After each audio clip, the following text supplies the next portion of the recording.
Hola, ¿qué tal? En principio, bueno, buenos días a todos y todas. Y bueno, agradecer la posibilidad de estar compartiendo el espacio. El tema bueno, que se mencionó recién, del proyecto del neoliberalismo y su impacto en las condiciones de vida, yo diría objetivas y subjetivas, me parece que es un tema clave para pensar las ciencias sociales, para pensar la intervención en lo social y la intervención del trabajo social. Así que, bueno, me gustaría compartir algunas cuestiones que venimos trabajando. Venimos trabajando en algunos textos, en algunos proyectos de investigación.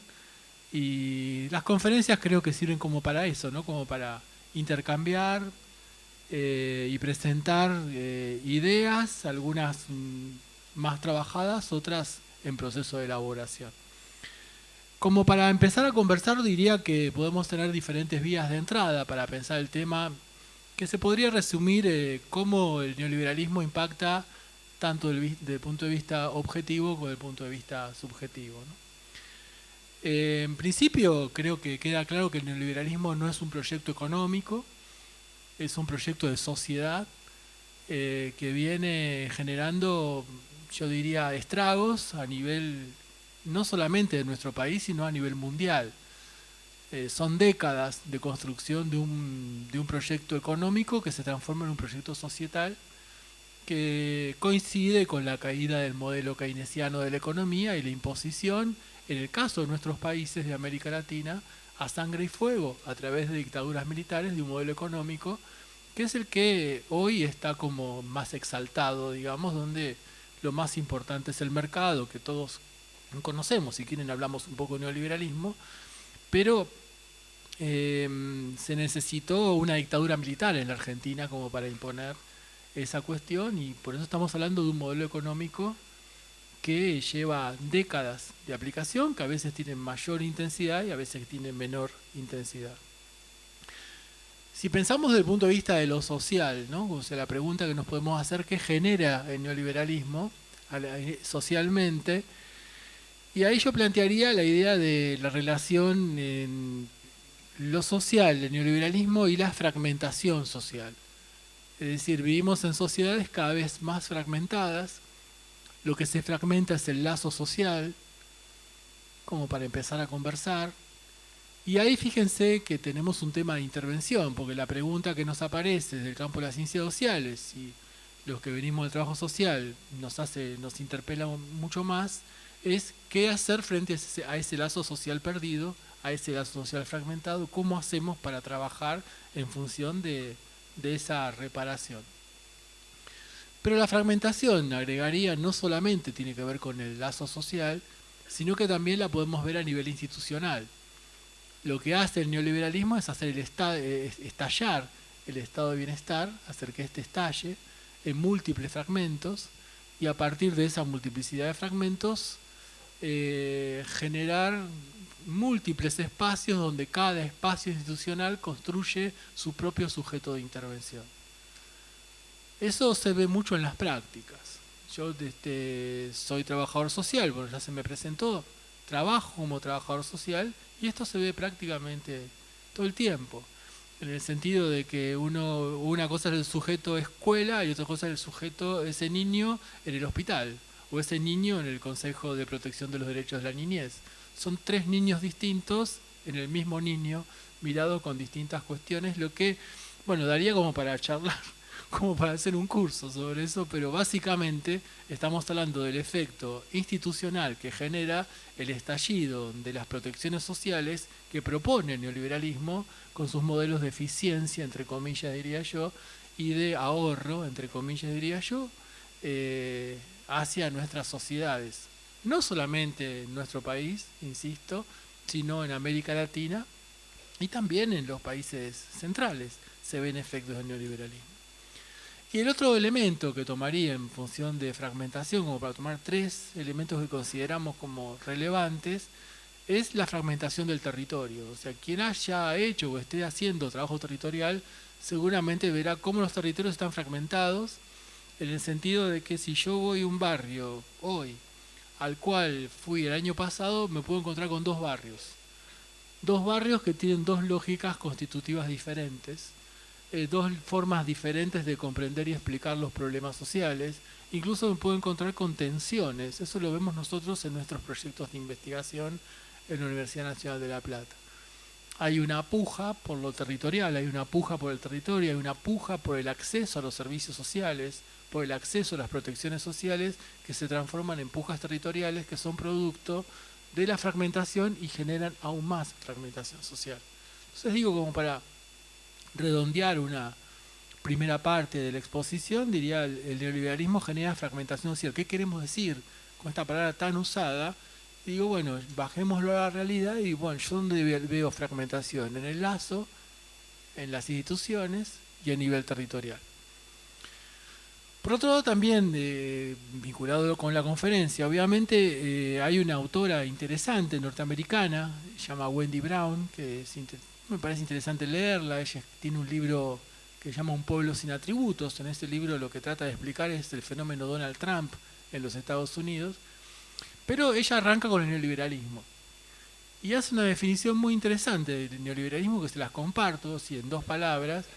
Dice, el neoliberalismo no nos devora y no nos ataca como un león, nos devora y nos destruye como una termita. O sea que nos va corroyendo lentamente, y lentamente, sin que nos demos cuenta tal vez, va transformando nuestras relaciones sociales, va transformando nuestras vinculaciones, va transformando cómo nos vemos a nosotros mismos, y va transformando también el ambiente. Que después de eso, si tenemos tiempo, quería conversar algo en ese punto. Me parece interesante lo que plantean, esta idea de que no es agresivo como una termita, como un león, pero sí actúa como una termita. La termita termina siendo agresiva. Otro punto que tiene que ver con con el título de la conferencia y con la invitación que me han hecho para participar acá, es el neoliberalismo. Lo que ha generado es una tremenda desigualdad social. Que va más allá del dato estadístico. O sea, la desigualdad social es inocultable. Y no solamente la desigualdad social en nuestro país, sino, vuelvo a decir, la desigualdad social en todo el mundo. Quienes investigan temas vinculados con desigualdad social plantean que no se tiene el registro de un mundo tan desigual como el que tenemos ahora. Algunos dicen tal vez unos 20, 30, 40, 50 años antes de la Revolución Francesa. Mire dónde hemos llegado, a dónde nos ha llevado el neoliberalismo. Un mundo donde el 1,5% de la población se lleva el producto de lo que produce el 85% de la población. Es un mundo tremendamente desigual, es un mundo obsceno en ese sentido. Es un mundo obsceno que uno lo puede ver, digamos, yo lo puedo calificar como obsceno y parecería como una calificación literaria, pero es obsceno que se le bajen los impuestos a un Audi y que se le suban los impuestos a la leche. Ahí está la obscenidad del neoliberalismo. Y eso es lo que podemos ver nosotros hoy en nuestra vida cotidiana, en la realidad argentina de hoy y de los cambios ocurridos en los últimos 3 años y medio, digamos. Ya se cumplieron los 3 años y medio. O sea, etcétera. Digo, pero la desigualdad no solamente es un dato estadístico, como yo decía recién, 85%, 1,5%, cómo se puede leer en nuestro país, sino que también es un operador social, en el sentido que el temor a caer en la desigualdad hace que aceptemos cualquier condición de trabajo, cualquier condición de vida, que entreguemos más horas de nuestra cotidianeidad en función de sobrevivir, que entreguemos nuestra soberanía política, nuestra soberanía como sujetos, como personas, en el sentido de decir, prefiero entregar mi libertad o entregar mis derechos laborales para poder seguir trabajando. ¿Qué es lo que está pasando hoy? Lo que está pasando hoy en nuestro país a partir de la enorme cantidad de fábricas que cierran, y si volvemos a la desigualdad, a lo global, diría, nuestro país hoy es más desigualdad que ayer. Hoy hay gente que está perdiendo el trabajo. Hoy hay algún comercio que está cerrando. Y venimos en una cadena de construcción de desigualdad y una cadena de concentración de la riqueza en el capital financiero que no ha podido, o sea, que es muy difícil de explicar desde la economía solamente, es muy difícil de explicar desde las doctrinas clásicas. Estamos ante nuevos, diría yo, desafíos en el sentido de cómo explicar desde las ciencias sociales. Yo creo que se explica más esto de las ciencias sociales que de la economía, porque uno lo explica desde el impacto, desde el efecto y de cómo se construye. eh, el sentido de estas nuevas o estas nuevas corrientes económicas donde hay un capitalismo que no entendemos, como el capitalismo chino. No lo podemos leer en clave marxista. Tampoco el capitalismo chino lo podemos entender en clave calvinista, como diría Max Weber. Es otro tipo de capitalismo. Y el capitalismo financiero es un capitalismo que nos está matando como la termita, diría Wendy Brown, pero que también es necesario que lo estudiemos en proyectos de investigación macro, pero también que lo estudiemos en cómo opera en la cotidianeidad y cómo dialoga con la intervención. Y en ese sentido, el diálogo con la intervención, lo primero que podemos encontrar es cómo opera la desigualdad socialmente. En el sentido, vuelvo a decir, del terror que genera de caer en la desigualdad. El terror de ser un excluido social. Y frente a eso, el otro se transforma en un obstáculo. Y ahí empieza a construirse una visión violenta de la sociedad y se empiezan a construir relaciones violentas entre nosotros, porque el otro dejó de ser sujeto y se transforma en objeto. Y al transformarse en objeto, se transforma en objeto que es un impedimento para que yo pueda seguir siendo incluido, integrado, formando parte del sistema social. O sea que el neoliberalismo se expresa, decíamos, desde la fragmentación, desde la desigualdad. También si vamos a lo cotidiano y vamos al diálogo con el trabajo social, que vuelvo a decir es mi campo disciplinar, lo visibilizamos también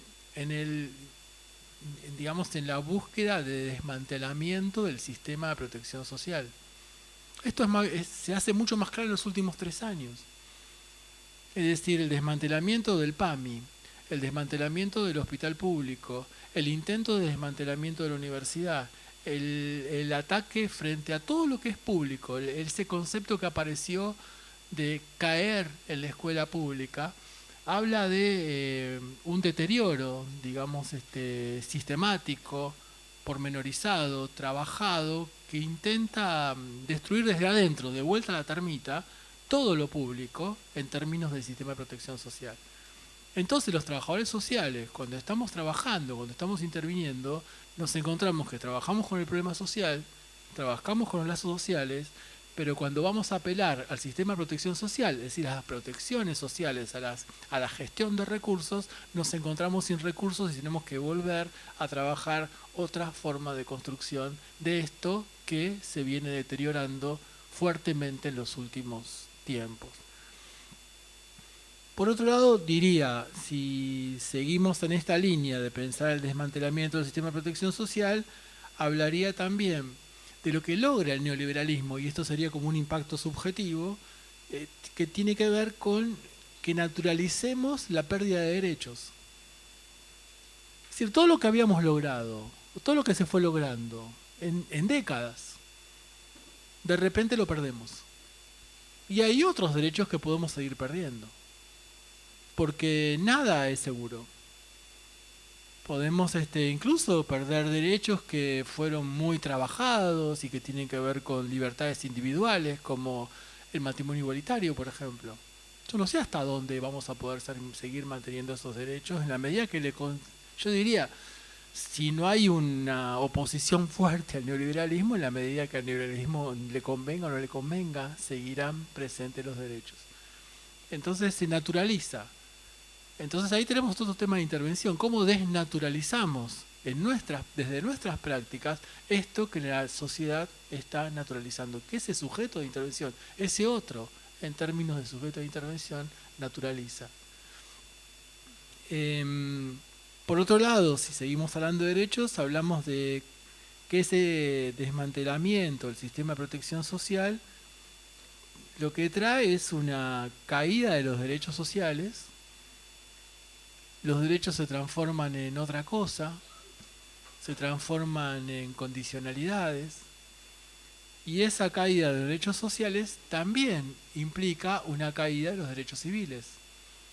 Porque si yo pierdo la vivienda y estoy en situación de calle, no solamente perdí el derecho a la vivienda, ya no tengo los mismos derechos que la persona que tiene vivienda y circulo de otra manera por la ciudad, que es lo que vemos en Buenos Aires, ¿no? Buenos Aires es una ciudad que se transformó en un dormitorio. No sé si han visto las imágenes o han ido, pero Buenos Aires como nunca, yo nunca en mi vida vi tanta gente en situación de calle, viviendo, familias, viviendo, durmiendo en cajeros automáticos, con cosas muy perversas. Los bancos ahora cierran con llave los cajeros automáticos para que la gente no se ponga dentro del cajero. El cajero por lo menos es una protección, pero bueno, espantoso lo que estoy diciendo, pero es un poco la cotidianeidad que implica, digamos, el impacto de la crisis, el impacto de la desigualdad y esta pérdida de derechos sociales que se transforma en una pérdida de derechos civiles, porque aquel que está en la calle es manoseado. Seguramente habrán visto ese video que se difundió mucho, se viralizó en las redes sociales de una persona que le prendió fuego. No, eso es un capítulo, daría como para trabajarlo también. Este, se lo llama aprofobia y se da en otros países. No, mucha gente tristemente o lamentablemente o por los efectos de la sociedad en la cual estamos viviendo tiene un goce ahí, hay un goce en el sufrimiento del otro, y eso es neoliberalismo, eso es producto del neoliberalismo. Esto lo podemos ver en España. Busquen en internet, busquen videos, van a encontrar muchísimo vinculado con esto, incluso videos que terriblemente tienen cientos de miles de visitas. Entonces estamos en un mundo bastante complejo, es un mundo bastante complejo que uno diría, bueno, ¿es un efecto del neoliberalismo? En mi opinión, sí. De cómo el neoliberalismo opera a nivel social y también opera a nivel cultural. No solamente, vuelvo al principio, a nivel económico. Y si seguimos, digo, para cortar con la parte de los derechos, el último punto que me gustaría compartir es que el derecho se transforma en algo vergonzante. Tengo vergüenza de recibir la asignación universal por hijo. Me han inculcado que eso está mal. Que lo que tenía derecho a recibir está mal recibido, no me lo merezco. Tengo que hacer méritos para poder mejorar mi condición social. De ahí iríamos rápidamente al concepto de meritocracia, pero si quieren lo miramos después. Pero digo, ojo, nosotros lo vemos mucho y seguramente lo ven en sus prácticas esto, ¿no? Es decir, cómo con vergüenza se accede a los derechos cuando el derecho a la asignación universal por hijo no es el derecho de la persona, es el derecho de la sociedad. Los derechos sociales no benefician a uno por uno, están pensados desde la Convención de 1945 de Constitucionalismo Social en California, están pensados para beneficiar a la sociedad. Esa parte es la parte que se bloqueó, que se obturó, que no vemos, y aparece solamente como un atributo, como una cuestión de orden individual. Ningún derecho es individual. Los derechos son individuales y son sociales en el sentido de que que se construyen como conquistas colectivas que tienen que ver con mejorar la sociedad. No sé si soy claro en lo que estoy planteando, pero digo, vayamos a algo más suave, digamos, más no tan duro como la asignación. Digo, el matrimonio igualitario nos mejoró como sociedad. Eso no quiere decir que mejoró solamente a las personas del mismo sexo que se quisieron casar. Como sociedad nos hace más tolerantes, nos hace diferentes, hace que veamos al otro de una manera distinta. Entonces, el derecho no es solamente algo que se esboza y que se cae en el casillero de la persona y termina. Ahí se hace vergonzante. Y creo que desde las ciencias sociales, desde el trabajo social, desde las políticas públicas, tenemos como la obligación de comunicar esto a través de intervenciones, a través de vincular lo individual con lo social, que es lo que hacemos todo el tiempo los trabajadores sociales cuando estamos trabajando. Es imposible en trabajo social pensar un sujeto no situado. pensarlo metido dentro de esta copa, siempre lo vamos a pensar en contexto. Y lo que tal vez podemos acelerar o trabajar o intervenir en esta relación sujeto-contexto en clave de derecho como planteábamos antes. No sé cómo vamos con el tiempo, pero bien. Tomalo, por favor. Bueno, cuando se empiecen a dormir yo paro. Otro punto que plantea un diálogo con yo diría con la filosofía y también con la ciencia política. En clave de, bueno, mejor, en clave de neoliberalismo, hay algo. ¿Cómo opera el neoliberalismo? Decíamos antes, es un operador social. Pero también lo podemos ver desde el punto de vista de la filosofía política. O sea, hay algo que funda nuestra nación, que funda nuestras independencias, que es un concepto de la Revolución Francesa, que es libertad, igualdad y fraternidad. ¿Qué significa eso? Significa que cuanto más libertad, más igualdad y más fraternidad. La libertad nos hace más iguales, la igualdad nos hace más libres, y la libertad más la igualdad nos hace más fuertes como frater, como hermanos, como nación. Fíjense que lo que logra el neoliberalismo es romper con estas tres cuestiones. Entonces yo puedo decir que la igualdad de unos puede perjudicar mi libertad de viajar a Miami porque con mi plata se paga la asignación universal por hijo, cosa que no es cierto, pero lo puedo tener incorporado en mi subjetividad y entenderlo de esa manera.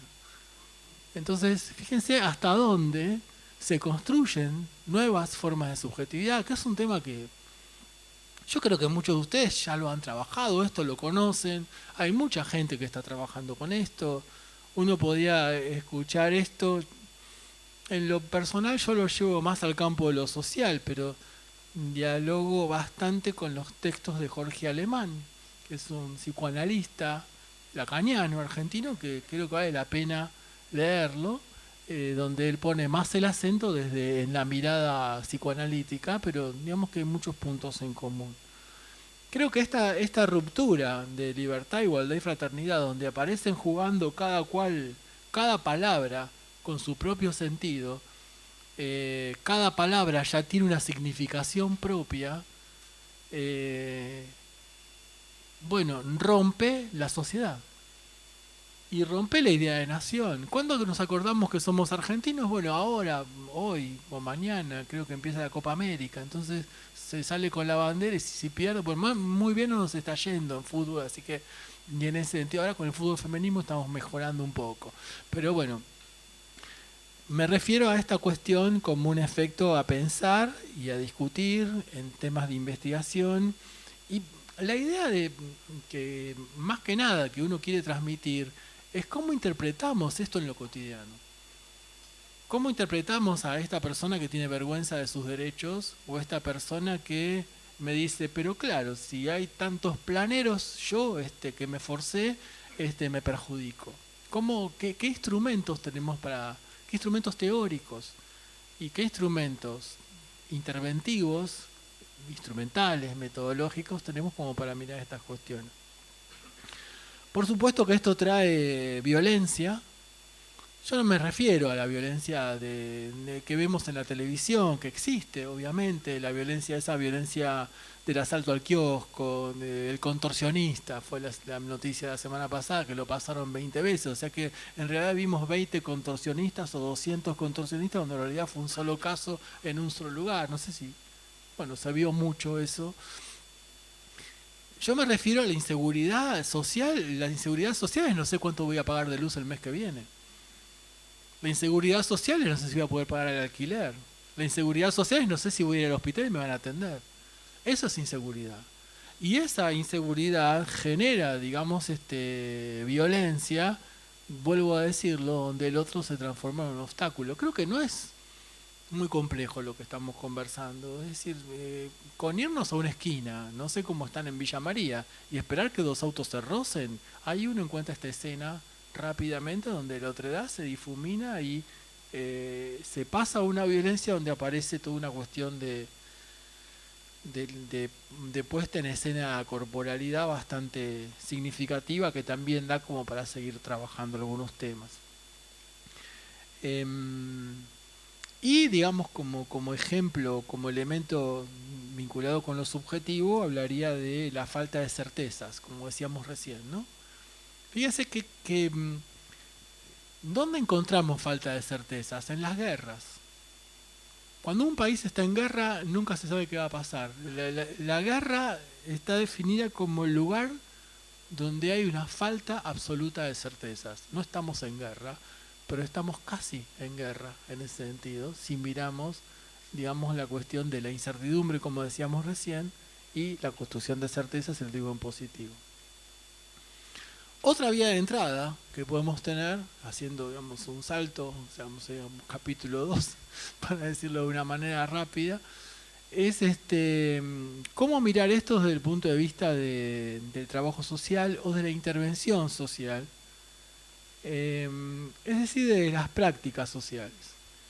En ese sentido, lo que yo plantearía es que hasta ahora hemos hablado de temas macrosociales, que temas que podemos leerlo desde las ciencias sociales, que podemos clasificar, pero cuando empezamos a trabajar sobre ellos, si yo digo violencia de género, por ejemplo, lo reconocemos como problema social, pero también el concepto de violencia de género que reconocemos como violencia social, rápidamente se resingulariza según en el barrio en el cual lo esté trabajando.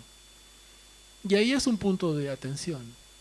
¿Qué significa violencia de género?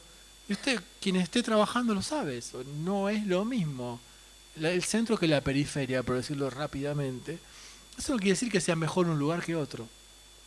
Quiere decir que tenemos que trabajar con las diferencias en términos de percepción. ¿Cómo trabajar esa cuestión? ¿Cómo trabajar esas percepciones? Y vuelvo, sería lo macro, lo territorial, y cómo esto se expresa a nivel de lo microsocial en el sentido de la construcción de demanda, de intervención, a partir de un caso de violencia de género que puede aparecer ahora en un servicio social de un dispositivo de intervención social aquí en Villa María. Entonces vamos a tener en cuenta la visión macro que se tiene del problema, vamos a tener en cuenta dónde vive la persona, vamos a tener en cuenta cómo son sus lazos sociales y vamos a tener en cuenta su percepción de problema en términos de problema llamado violencia de género. Y ahí nos encontramos con algunas cuestiones que nosotros denominamos problemáticas sociales complejas, que tiene que ver con algo que conversábamos recién, ¿no? En el sentido de que estamos trabajando con violencia de género, sí, pero también estamos trabajando con muchas otras cosas, porque esa persona que está viniendo al servicio social porque padece violencia de género probablemente tenga problemas alimentarios, o puede tenerlos, o puede tener problemas de vivienda, o puede tener problemas de derechos sociales vulnerados. No sé, estoy inventando. Pero cuando estamos trabajando en clave de intervención, no trabajamos con categorías cerradas y ya definidas y ya está. Estamos trabajando con la representación social que se tiene de ese tema y cómo esa representación social varía según ahí la singularidad de la persona, la marca del territorio y la relectura de lo macrosocial que decíamos antes. Eso es lo que llamamos problemáticas sociales complejas. Recién lo charlábamos un poco, ¿no? En el sentido también de que no nos están sirviendo, porque tenemos que ir pensando también qué Estado queremos. ¿Cómo pensamos un nuevo Ministerio de Desarrollo Social? ¿Qué atributos tiene que tener? ¿Nos sirve, nos es útil todavía la política del sector salud, educación, acción social? ¿O tenemos que pensar formas de transversalidad en función de eso? Bueno, para eso están las universidades, para eso están los equipos de investigación y para eso está la práctica, que la práctica enseña mucho en eso, porque, vuelvo, me remito a mi disciplina. Si hay algo que hacemos, trabajadores sociales, cuando estamos trabajando hoy, es transversalizar. Díganme ustedes, yo por lo menos lo hago, es decir, ¿qué hace? Si tengo un problema y mi tema es salud mental, ¿y qué hago? Y hay que ver con trabajar el tema de derechos, entonces, ¿qué hago? Y llamo a alguna amigo que tengo en la oficina que se ocupa de ese tema, le digo, mira, va a ir una persona, yo te la mando con una notita, ¿sí o no? Entonces, eso es transversalidad, o sea que lo estamos haciendo. Ahora, ¿cómo institucionalizamos eso? ¿Cómo lo sacamos, digamos, de la informalidad y lo llevamos a la formalidad. Eso es un desafío que creo que está bueno que lo pensemos en estos ámbitos, que este es el ámbito público, el ámbito insertado en la sociedad, el ámbito que dialoga necesariamente con el territorio, pensar, digamos, nuevas formas y dispositivos de intervención que tengan idea de cómo enfrentar estas problemáticas sociales actuales que son múltiples y que generan distintas formas de expresión del padecimiento. Y esa multiplicidad yo la vincularía con los contextos, con los escenarios de intervención atravesados, de vuelta, título de la conferencia, por el neoliberalismo.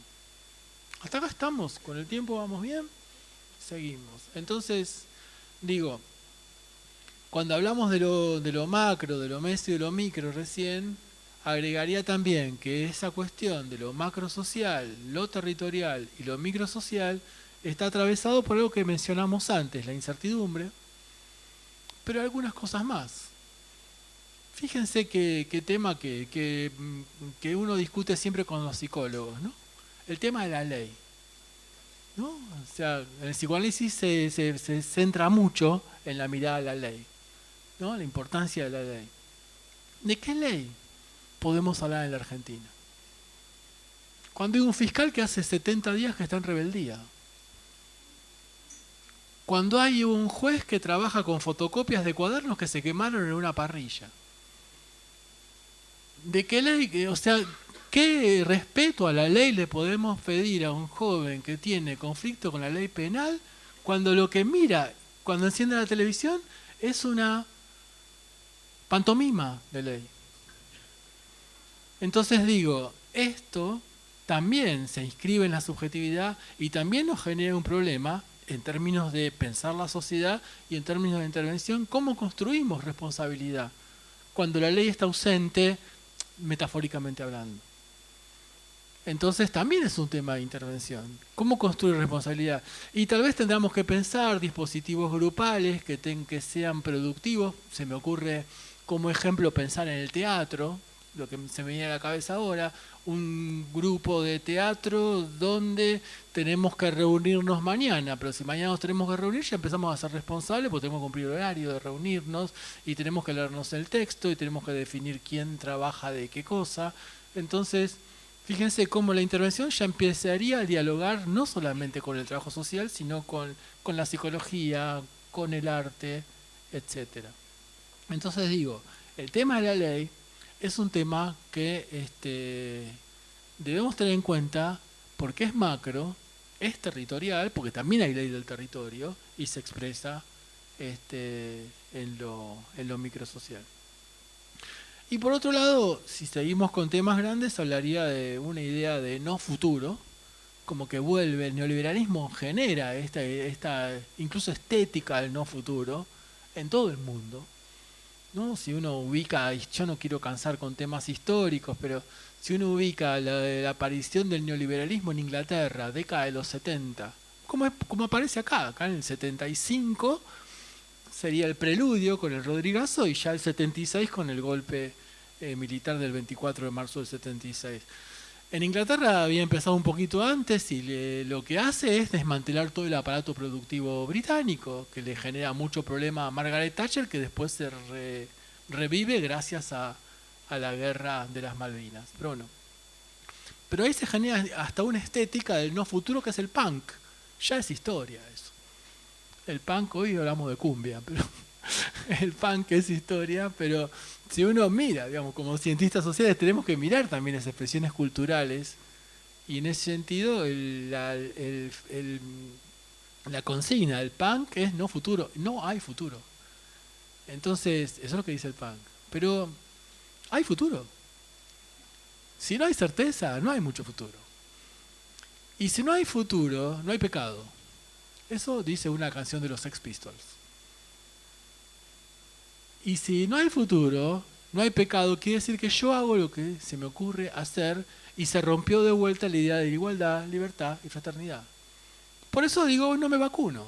Decido no vacunarme. Y me aparece una señora en la televisión que dice, ay, hablemos de las vacunas. y de los movimientos antivacunas, promocionando los movimientos antivacunas en la televisión, un programa de altísimo rating, que fue tremendamente criticado desde todos los círculos científicos de nuestro país. ¿Por qué? Porque se pierde lo social. La vacuna no tiene que ver con cuidarme a mí mismo, la vacuna tiene que ver con cuidar al otro y cuidarme a mí. Pero fíjense cómo la termita, si seguimos con la metáfora de Wendy Brown, me separó del otro, rompió ese lazo, se lo comió. Entonces cuando pienso en vacunación, pienso, ¿me conviene o no me conviene? Y pero, qué sé yo, está de moda no vacunarme, entonces no me vacuno. Y así aumentan los casos de sarampión en nuestros países por falta de vacunas, además de los movimientos antivacunas, y en los países del primer mundo por movimientos antivacunas. Y también por falta, ¿no? En Estados Unidos, donde apareció el brote de sarampión que hubo en Nueva York hace unos meses atrás, tiene que ver con un sistema de salud que es deplorable, que tienen los norteamericanos, pero bueno, eso es otra historia, que ni siquiera la promesa de Obama era cambiarlo, no pudo cambiar, pero eso sería para más cosas. O sea, yo voy dejando temas para volver a Villa María, como ven, es un truco que uso generalmente cuando me gusta volver a los lugares. ¿Les parece que vamos bien así o es...? ¿No se están deprimiendo mucho con lo que digo? No. Bueno, qué sé yo. Tenemos... vamos a generar espacios de escucha como para que podamos hablar de todo esto. Y digamos, otro punto es la desorganización de la vida cotidiana. Eso es... No es un juego de palabras o no es una afirmación. Todos tenemos la vida cotidiana desorganizada en función de cosas que ya dijimos. Pero también, en clave de intervención, trabajamos con sujetos que hoy tienen la vida cotidiana mucho más desorganizada que antes. Para decir de una manera sencilla, y eso es aprovechar y plantear un concepto. ¿Qué decimos cuando decimos sujeto histórico-social? Es sencillo. Un niño de 6 años en el 2010 no es lo mismo que un niño de 6 años en el 2019. Porque el contexto es distinto, su vinculación con el contexto es distinto, su perspectiva de futuro es distinta, su certeza es distinto, su construcción de cotidianidad es diferente. Y ahí, ¿cómo se expresa esto? Estos sí son temas que venimos trabajando, algunas cosas estamos escribiendo, y una forma de poder mirar esto, que aparece mucho en las prácticas, es lo que podemos llamar como nuevas corporalidades. Me refiero a los que trabajan con jóvenes, sobre todo con adolescentes, cuando nos encontramos con chicos con los brazos cortados. ¿Sí o no? Entonces, y uno pregunta, ¿por qué te cortaste? Y la respuesta es, estaba tan angustiado que me corté. Y ese sentido habla de un padecimiento subjetivo que se hace objetivo y prefiero sentir el dolor antes que la angustia. Entonces eso implica un diálogo necesario entre lo social y lo psicológico y lo social, en función de que el cuerpo tiene otra función. Empieza a tener la función de, entre 6 comillas, aliviar el padecimiento generándome más dolor. Esto seguramente lo ven, no sé, corríjanme ustedes, es muy frecuente ver esto. Y también tiene que ver con la idea de sentir el cuerpo. Vivimos una cultura que es fuertemente indolora. No sentimos nuestros cuerpos. Y si los sentimos nos tomamos un ibuprofeno para no sentirlo. Entonces la propuesta cultural que tenemos en nuestra actual civilización occidental, de la cual formamos parte hasta ahí, después si hay tiempo hablaríamos un poco, habla de una cultura indolora donde no puedo estar mal. Donde si llego al trabajo y no sonrío, si estoy triste, ya me empiezan a mirar raro. Entonces empieza a decir, pero está deprimido. Entonces ya se psiquiatriza el malestar y tenemos bastantes elementos como para preocuparnos por lo que pasa. Bueno, ya los mencionamos. Entonces digo, sentir el cuerpo, y hay una necesidad de sentir el cuerpo, que eso uno lo podría visibilizar en las agresiones físicas que vemos. Quien trabaja en el Poder Judicial lo verá esto, donde cada más están presentes las corporalidades, las peleas entre vecinos, a eso me refiero, ¿no? la violencia intrafamiliar. No me refiero al abuso, sino me refiero a la violencia intrafamiliar que tiene que ver con la corporalidad. Eh, y después, bueno, las inscripciones en el cuerpo, ¿no? Es decir, algunas tienen que ver con la estética, si vamos a los tatuajes, pero otras también tienen que ver con la biografía. Si nosotros hacemos un trabajo práctico y vamos a una cárcel que esté cerca y miramos los tatuajes de las personas, encontramos la historia de vida inscripta en la piel. Pero esa historia de vida inscripta en la piel habla de acontecimientos y habla de que para tatuarse tiene que doler. Y si me tatué en la cárcel, me lo banqué. Y me tatué en condiciones totalmente distintas que cuando me hago un tatú en la avenida Santa Fe de Buenos Aires. Entonces, digo, ahí hay otra corporalidad. Fíjese cuántos elementos, no sé, yo trato de, no quiero hacer mucho lío, elementos como para pensar, insumos, diría yo, si vale la palabra, para intervención. Y como para redondear esta idea de nuevas corporalidades, hablaría también de la idea de que ese es el cuerpo. Entonces el cuerpo es a través de, dialogamos a través del cuerpo.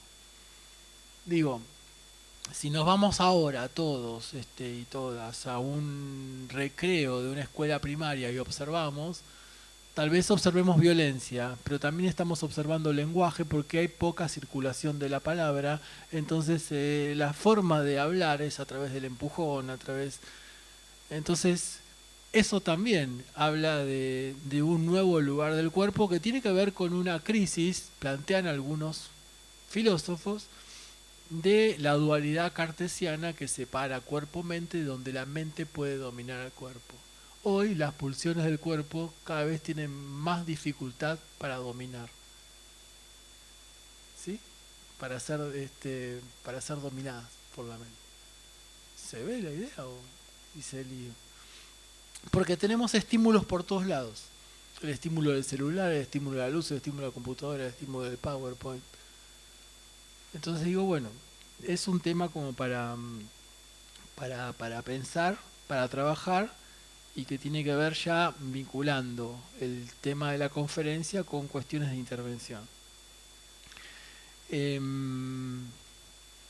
También, bueno, Blanca, ya hablamos de problemas sociales, y después acá hablaría de otro tema que lo charlábamos hace unos días atrás. Hubo una jornada en el doctorado. La Universidad de La Plata, la Facultad de Trabajo Social, tiene un doctorado en Trabajo Social. Entonces ahí se armó una jornada interna donde discutíamos líneas teóricas que estamos trabajando, poníamos en cuestión si había que agregar otras, ese tipo de cuestiones. Y uno de los temas que apareció, que propusimos con otros profesores, fue que se incorpore, que nos está faltando en el doctorado, una perspectiva latinoamericana. Entonces, en ese sentido, yo también puedo vincular esa necesidad de perspectiva latinoamericana en cómo nos estamos formando, en cómo leemos la realidad, en función también del contexto y en función de cómo hay una construcción de subjetividad que se acrecienta con el neoliberalismo, pero que viene desde la conquista, donde los americanos se nos descalifica todo el tiempo. Y desde ahí se justifica nuestra condición de desigualdad. No sé si soy claro ahí. Soy culpable de no saber trabajar. ¿Por qué? Y porque nací acá. Porque si hubiese nacido en Suecia soy el mejor trabajador. Y sería blanco, rubio y alto. Y ese modelo de corporalidad es el que se impone, y si no tengo ese cuerpo soy inferior. Entonces vivimos en una cultura que nos descalifica, que nos ridiculiza, que nos desautoriza, que marca fuertemente la inferioridad, la capacidad y la pone en el lugar de la culpa. Y eso también hay que trabajarlo. Eso también es un tema a trabajarlo desde dónde lo miramos. Lamentablemente, si miramos nuestras bibliotecas, nos vamos a encontrar con que el 80% de la bibliografía que tenemos es una bibliografía europea que no tiene en cuenta esto, porque esto no pasa en Europa, esto pasa acá. Y pasa acá desde la conquista. Entonces, cuando hablamos de la cuestión social como cuestión nacional, como cuestión que se genera a partir de la conquista, estamos hablando justamente de esta necesidad de ver esto como un padecimiento. Rodolfo Kusch, filósofo argentino, fallecido en el 79, planteaba que esto era un tema que hasta que habría que verlo desde el punto de vista psicopatológico, es decir, este complejo de inferioridad que nos inculcaron los invasores y que sigue presente. No sé si soy claro. Pero creo que, bueno, fíjense que ahí hay otro tema para trabajar en función de descolonizarnos. Cómo el neoliberalismo y cómo lo que vino antes fue colonizando nuestra subjetividad. En el sentido de decir, y los argentinos sí, pero no son trabajadores como los suizos. No saben hacer relojes. O qué sé yo. Cosas. Yo tenía un profesor de historia de secundaria que nos decía, ¿ustedes se piensan que Holanda se hizo una potencia vendiendo queso? En realidad Holanda se hizo una potencia conquistando, matando, esclavizando, lo mismo que Bélgica, lo mismo que Inglaterra, lo mismo que España, lo mismo que... y podemos seguir con la saga. Entonces, digo, cómo el pensamiento moderno occidental nos construye a nosotros en esa otredad y cómo construye ese otro en tanto sujeto de intervención en el proceso de las prácticas. Esto, diría, en relación con la conferencia, acrecentado con el neoliberalismo. Fíjense, ejemplos sencillos. Les digo, Merkel, la primera ministra alemana, creo que lleva 18 años en el poder. Es una demócrata. Ahora, si Evo Morales se quiere reelegir, es un autoritario, es un dictador, es un populista. ¿Cuál es la diferencia? Tal vez que Evo Morales es un poco más morocho que Angela Merkel, ¿será eso? O que uno es boliviano y la otra es alemana. ¿Quién me garantiza que Rajoy es más democrático que Mujica? Me parece que sería al revés. Entonces, fíjense cómo damos por naturalizado, y me parece muy importante que el Congreso tenga que ver con lo político y lo académico, cómo la política nos enseña rápidamente estas cosas. O, si me permiten, ¿vale que hable de esto? Avísenme si se están cansando, estamos... 2 ejemplos más. Hay un artista plástico que a mí me gusta la plástica, la pintura. A que le gusta, le sugiero, si no lo conocen, que lo sigan, que se llama Daniel Santoro, que no es el de la ruta del dinero, es otro Santoro. Tiene el mismo nombre y apellido. Y Daniel Santoro es un gran artista plástico para mí. Y hay una cosa que él dice, muy sencillo, dice, yo con la misma técnica te hago 2 cuadros. En un cuadro pinto la bandera norteamericana, pongo una botella de Coca-Cola y una mujer rubia. A eso, el Museo de Bellas Artes de la Ciudad de Buenos Aires lo va a llamar pop. Ahora, yo pinto con la misma técnica, el mismo cuadro, con una bandera argentina, un mate y una mujer morocha, eso es kitsch.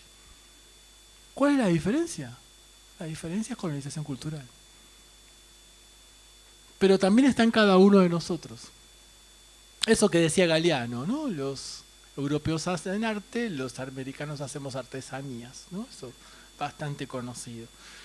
O si vale un ejemplo más, si hay tiempo, piensen en cómo se nos metió todo esto desde chicos.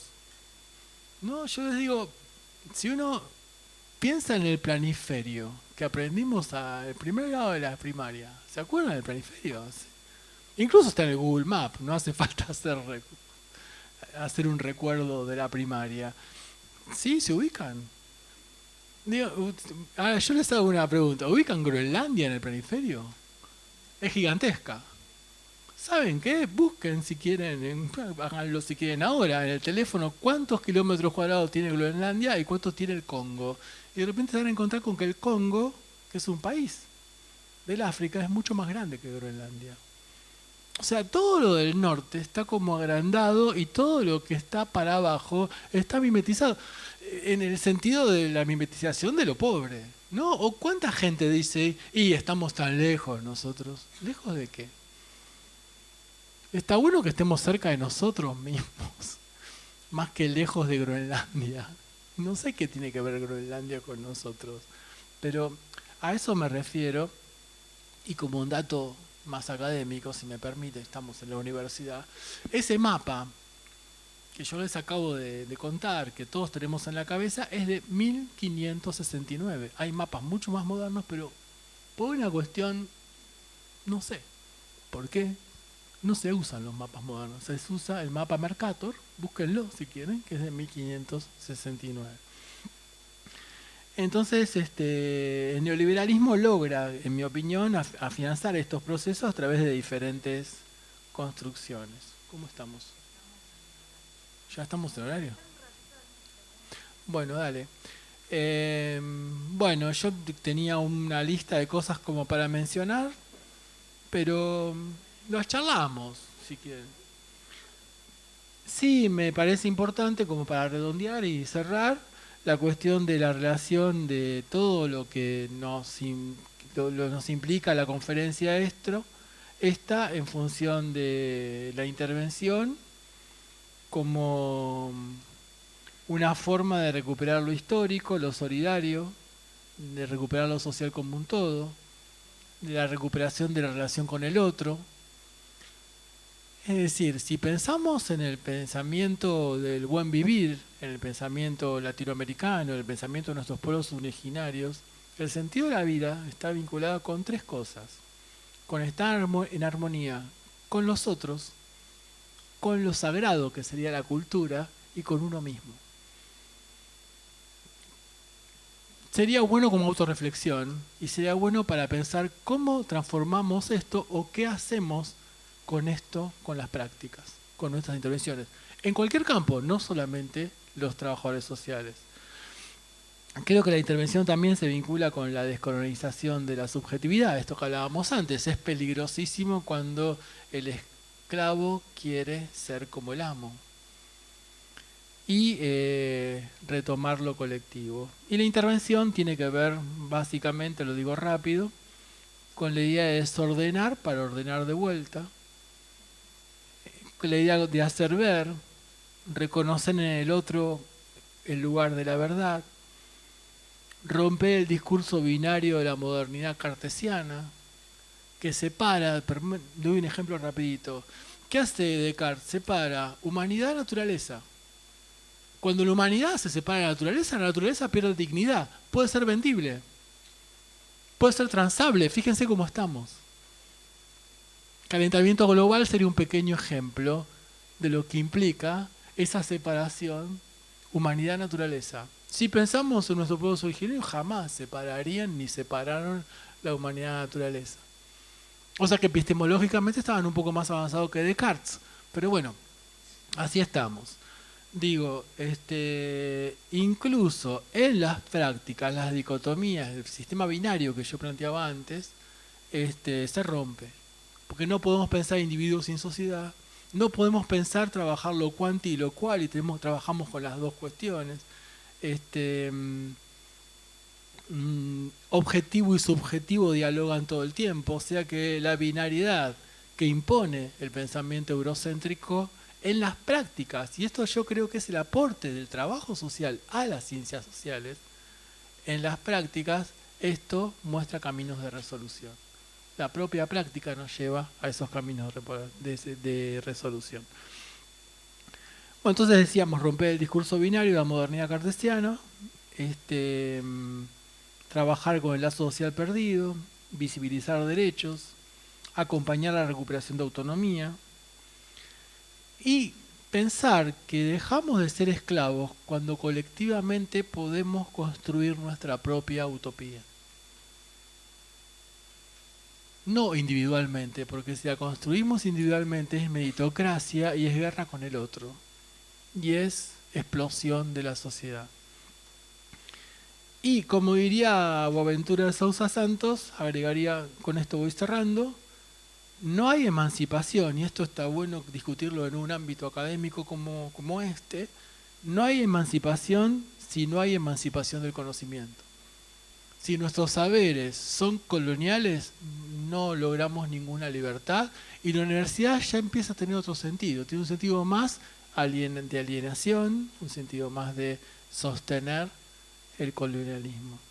Entonces digo, la importancia de pensar desde América, y voy al trabajo social y con esto cierro, diría nosotros los trabajadores sociales, o el trabajo social está ahí, donde el padecimiento se hace presente, ahí estamos, trabajando, escuchando ese dolor, donde las trayectorias se inscriben en los cuerpos, cuando vemos el cuerpo del desnutrido o de la desnutrida, niño, niña, adolescente o adulto, es decir, donde las trayectorias se inscriben en los cuerpos, está ahí escuchando, observando, haciendo para convertir ese dolor en resistencia. Así que bueno, con esto termino. Muchísimas gracias y espero que haya sido útil.